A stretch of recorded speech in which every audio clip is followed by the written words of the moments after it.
സരസ്വതി ദേവി സൃഷ്ടിയിൽ പങ്കാളിത്തം വഹിക്കാൻ വേണ്ടിയിട്ട് സൗന്ദര്യം ഉണ്ടാക്കിയത് കൊണ്ടാണ്, ബ്രഹ്മാവിന്റെ പത്നിയായത് കൊണ്ടാണ് നമുക്ക് ഈ സൗന്ദര്യം കിട്ടിയത്. ഈ ലോകത്തിന് പുഴകളും പുൽകളും പൂക്കളും കിട്ടിയത് സൃഷ്ടി നടത്തിയ ബ്രഹ്മാവിന്റെ പത്നി സരസ്വതി ആയതുകൊണ്ടാണ്.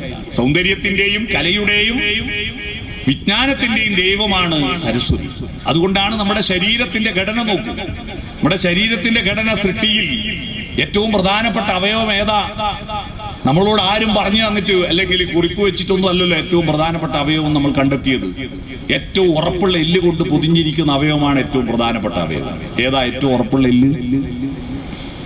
തലയോട്ടിയാണ് ഏറ്റവും ഉറപ്പുള്ള എല്ല്. അപ്പൊ ഏറ്റവും പ്രധാനപ്പെട്ട അവയവം ഏതാ?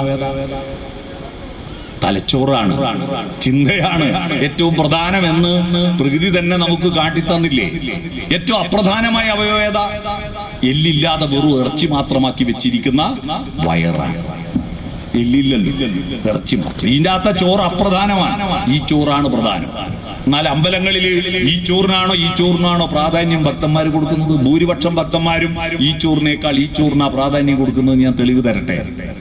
ഭാഗവത സപ്താഹ യജ്ഞം നടക്കാറില്ലേ നമ്മുടെ നാട്ടിൽ?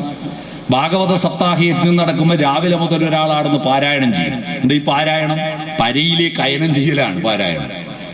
അവരെയാണ് നമ്മൾ അവരവാൻ. പരാശക്തി ഏറ്റവും ടോപ്പ് മോസ്റ്റ്, അതിലേക്ക് യാത്ര ചെയ്യലാണ് പാരായണം. ആ പാരായണം നടത്തുമ്പോ വേറെ ഒരു പണിയും ഇല്ലാത്ത കുറച്ചാളവിടെ വന്നിരിക്കും അല്ലേ? ഒരു 10-100 ആള് മുമ്പിൽ. എന്നാ ഒരു 12:30 മണി മുതൽ തുടങ്ങും പ്രവാഹം. എന്താ 12:30ക്ക് ഈ പാരായണം മൂർധന്യാവസ്ഥയിൽ എത്തുന്നതുകൊണ്ടൊന്നുമല്ല, അപ്പോഴേക്ക് ഊട്ടുപുരയിൽ ഭക്ഷണം വിളമ്പുന്നുണ്ട്. അപ്പൊ ഈ ചോറിന് പ്രാധാന്യം കൊടുക്കുന്നവരല്ലേ കൂടുതൽ?